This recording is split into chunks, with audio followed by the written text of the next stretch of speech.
Hello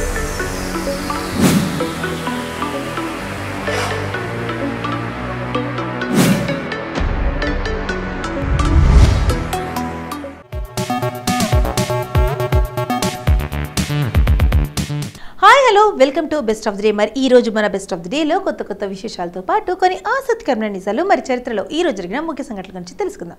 మరి ఎందుకు ఆలస్యం, లెట్స్ స్టార్ట్ ది ప్రోగ్రామ్.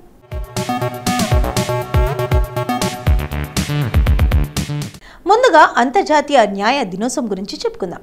అంతర్జాతీయ న్యాయ దినోత్సవాన్ని జూలై 17న ప్రపంచవ్యాప్తంగా జరుపుకుంటారు. అంతర్జాతీయ న్యాయ వ్యవస్థ బలోపేతం చేయడమే దీని లక్ష్యం. ఇది అంతర్జాతీయ నేర విభాగంలో న్యాయాన్ని సైతం ప్రోత్సహిస్తుంది. ప్రస్తుతం రోజుల్లో న్యాయ వ్యవస్థ సామాన్యుడికి న్యాయం కలిగేలా పలు చట్టాలను అందుబాటులోకి తెచ్చింది.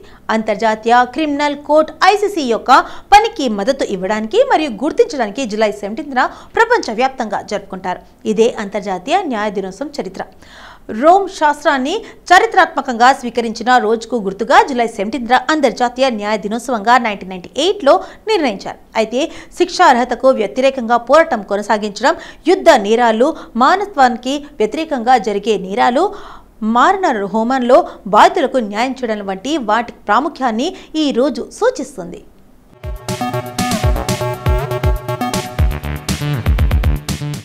న్యాయంపై ప్రజల్లో అవగాహన కల్పించి ఐక్యంగా న్యాయం కోసం పోరాడేలా చేయడం, అలాగే బాధితుల హక్కులను సాధించడం కోసం ఈ రోజున ఎంచుకున్నారు. ప్రపంచవ్యాప్తంగా తీవ్రమైన సమస్యలపై ప్రత్యేక దృష్టి పెట్టేలా ప్రజలను ప్రోత్సహిస్తుంది. అనేక నేరాల నుండి ప్రజలను రక్షించడంతో పాటు దేశ శాంతి, భద్రత, శ్రేయస్సుకు భంగం కలిగించే వ్యక్తులకు హెచ్చరికగా పనిచేస్తుంది. అంతర్జాతీయ న్యాయ దినోత్సవాన్ని అంతర్జాతీయ క్రిమినల్ జస్టిస్ దినోత్సవం అని కూడా పిలిపిస్తారు. దీన్ని అంతర్జాతీయ క్రిమినల్ జస్టిస్ వ్యవస్థకు గుర్తింపుగా జరుపుకుంటారు. అంతర్జాతీయ నేరాలకు న్యాయం జరిగేలా చేయడం, అంతర్జాతీయంగా జరిగే క్రిమినల్ జస్టిస్కు మద్దతు ఇచ్చేలా ప్రోత్సహించడం వంటివి ముఖ్య ఉద్దేశాలు. 1998 నుంచి సుమారు 135 దేశాలు కోర్టు ఒప్పందాలపై సంతకాలు చేశాయి.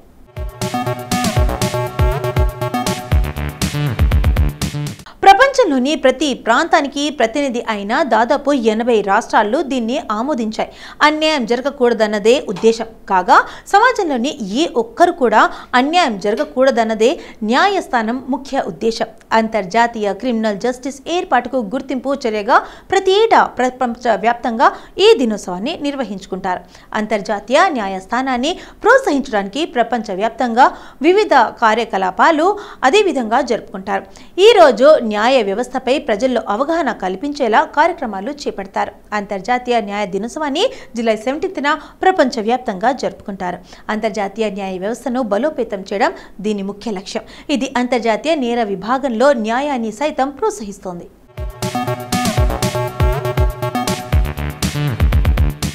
ప్రస్తుత రోజుల్లో న్యాయ వ్యవస్థ సామాన్యుడికి న్యాయం కలిగేలా పలు చట్టాలను అందుబాటులోకి తీసుకొచ్చింది. చరిత్ర. రోమ్ శాసనాన్ని చారిత్రాత్మకంగా స్వీకరించిన రోజుకు గుర్తుగా జూలై 17న అంతర్జాతీయ న్యాయ దినోత్సవంగా 1998లో నిర్ణయించారు. అయితే శిక్షార్హతకు వ్యతిరేకంగా పోరాటం కొనసాగించడం, యుద్ధ నేరాలు, మానవత్వానికి వ్యతిరేకంగా జరిగే నేరాలు, మరణ హోమంలో బాధితులకు న్యాయం చేయడం వంటి వాటి ప్రాముఖ్యాన్ని ఈరోజు సూచిస్తుంది. న్యాయంపై ప్రజల్లో అవగాహన కల్పించి ఐక్యంగా న్యాయం కోసం పోరాడేలా చేయడం, అలాగే బాధితుల హక్కులను సాధించడం కోసం ఈ రోజున ఎంచుకున్నారు. ప్రపంచవ్యాప్తంగా తీవ్రమైన సమస్యలపై ప్రత్యేక దృష్టి పెట్టేలా ప్రజలను ప్రోత్సహిస్తోంది.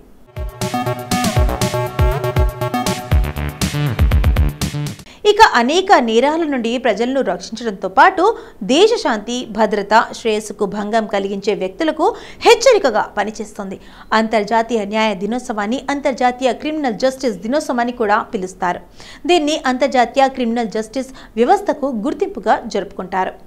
అంతర్జాతీయ నేరాలకు న్యాయం జరిగేలా చేయడం, అంతర్జాతీయంగా జరిగే క్రిమినల్ జస్టిస్కు మద్దతు ఇచ్చేలా ప్రోత్సహించడం వంటివి ముఖ్య ఉద్దేశాలు. 1998 నుంచి సుమారు 139 దేశాలు కోర్టు ఒప్పందాలపై సంతకాలు చేశాయి. ప్రపంచంలోని ప్రతి ప్రాంతానికి ప్రతినిధి అయిన దాదాపు 80 రాష్ట్రాలు దీన్ని ఆమోదించాయి.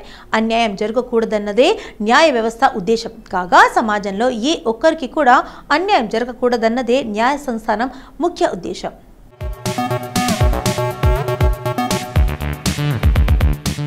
అంతర్జాతీయ క్రిమినల్ జస్టిస్ ఏర్పాటుకు గుర్తింపుగా చర్యగా ప్రతి ఏటా ప్రపంచవ్యాప్తంగా ఈ దినోత్సవాన్ని నిర్వహించుకుంటూ ఉంటారు. అంతర్జాతీయ న్యాయస్థానాన్ని ప్రోత్సహించడానికి ప్రపంచవ్యాప్తంగా వివిధ కార్యకలాపాలు జరుపుకుంటారు. ఈరోజు న్యాయ వ్యవస్థపై ప్రజల్లో అవగాహన కల్పించేలా కార్యక్రమాలు చేపడతారు. అంతర్జాతీయ న్యాయ దినోత్సవాన్ని అంతర్జాతీయ క్రిమినల్ జస్టిస్ దినోత్సవం అని కూడా పిలుస్తారు. దీన్ని అంతర్జాతీయ క్రిమినల్ జస్టిస్ వ్యవస్థకు గుర్తింపుగా జరుపుకుంటారన్నమాట.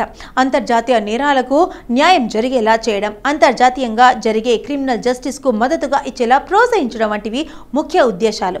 1998 నుంచి సుమారు 139 దేశాలు కోర్టు ఒప్పందాలపై సంతకాలు చేసినప్పటికీ ప్రపంచంలోని ప్రతి ప్రాంతానికి ప్రతినిధిగా దాదాపు 80 రాష్ట్రాలు దీన్ని ఆమోదించబడ్డాయి.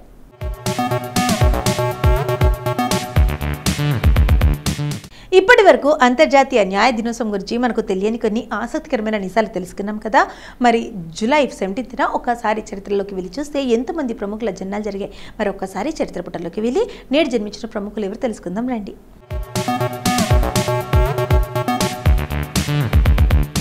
సంయుక్త హెగ్డే ఒక భారతీయ చలనచిత్ర నటి. ఆమె కన్నడ చిత్రం కిరిక్ పార్టీతో నటిగా పరిచయమైంది. ఆమె కిరాక్ పార్టీతో తెలుగు చిత్ర పరిశ్రమకు పరిచయమైంది. సంయుక్త హెగ్డే జూలై 17, 1998 బెంగళూరులో జన్మించారు. 2016లో 17 సంవత్సరాల వయసులో ఆమె రక్షిత్ శెట్టి దర్శకత్వం వహిస్తున్న కిరిక్ పార్టీలో ముఖ్య పాత్ర సంపాదించింది. ఆమె ఫేస్బుక్ ప్రొఫైల్ నచ్చి నిర్మాతలు ఆమెను ఆడిషన్ కొరకు పిలిపించారు. తర్వాత ఆమెని ఎంచుకున్నారు. ఆ చిత్రంలో ఆమె పోషించిన పాత్రకు విమర్శకుల ప్రశంసలు లభించాయి.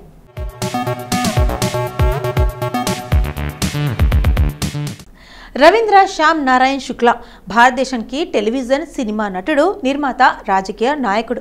ఆయన సినీ రంగంలోని రవికిషన్గా పిలువబడతారు. ఆయన 2019లో గోరఖ్పూర్ నుండి లోక్సభ సభ్యునిగా ఎన్నికయ్యారు. రవీంద్ర శ్యామ్ నారాయణ్ శుక్లా 1969 జూలై 17న బొంబాయి, మహారాష్ట్రలో జన్మించారు.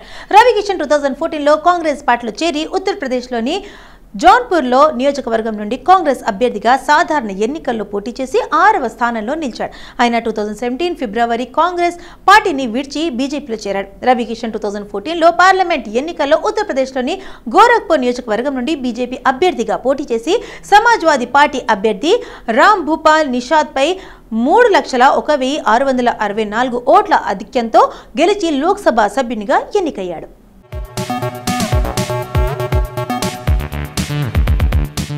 జరీనా వాహబ్ ఒక భారతీయ నటి. ఈమె 1970 దశకంలో పలు సినిమాల్లో ప్రధాన పాత్రలు ధరించింది. ఈమె హిందీ, తెలుగు, కన్నడ, తమిళ్, మలయాళ భాషల్లో చలనచిత్రాల్లో నటించింది. జరీనా వాహబ్ విశాఖపట్నంలోని ఒక ముస్లిం కుటుంబంలో 1959 జూలై 17న జన్మించింది.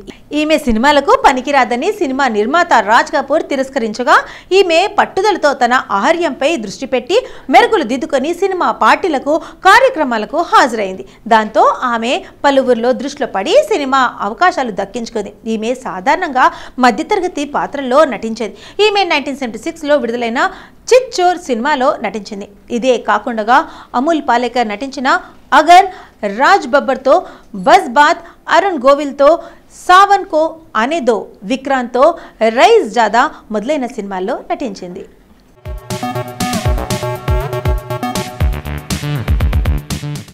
భారతీ రాజా ప్రముఖ తమిళ్ సినిమా దర్శకుడు. ఇతను దర్శకత్వం వహించిన సీతాకోక చిలక సినిమాను తెలుగులో ఉత్తమ చిత్రంగా భారత జాతీయ చలనచిత్ర పురస్కారంతో పాటు నంది ఉత్తమ దర్శకుడు అవార్డును గెలుచుకున్నారు.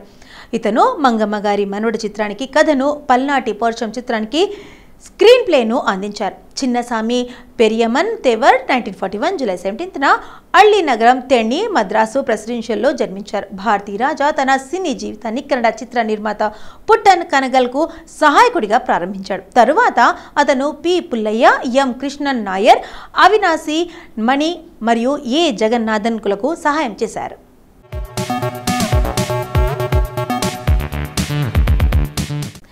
విష్ణు విశాల్ తమిళ్ సినిమా నటుడు, నిర్మాత. విష్ణు తొలుత క్రికెటర్గా తన కెరీర్ను ప్రారంభించి 2009లో తమిళంలో వచ్చిన వెనిలా కబాడీ కుజగు చిత్రం ద్వారా సినిమాలోకి వచ్చాడు. 2018లో వచ్చిన రాక్షసన్ సినిమాలో నటనకు గాను అతనికి మంచి గుర్తింపు వచ్చింది.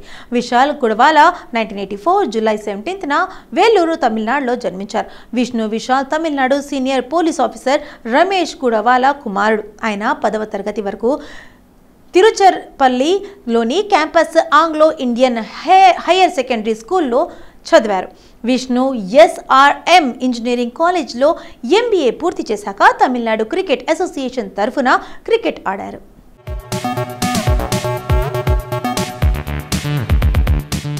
సో ఇదండి ఇవాల్టి మన బెస్ట్ ఆఫ్ ది డే. మరి ఈ రోజు మన బెస్ట్ ఆఫ్ ది డేలో ఈ రోజుకి సంబంధించిన కొన్ని ఆసక్తికరమైన నిజాలు తెలుసుకున్నాం కదా. మరి రేపటి ఎపిసోడ్లో మళ్ళీ కలుద్దాం. అంటే టేక్ కేర్, బై.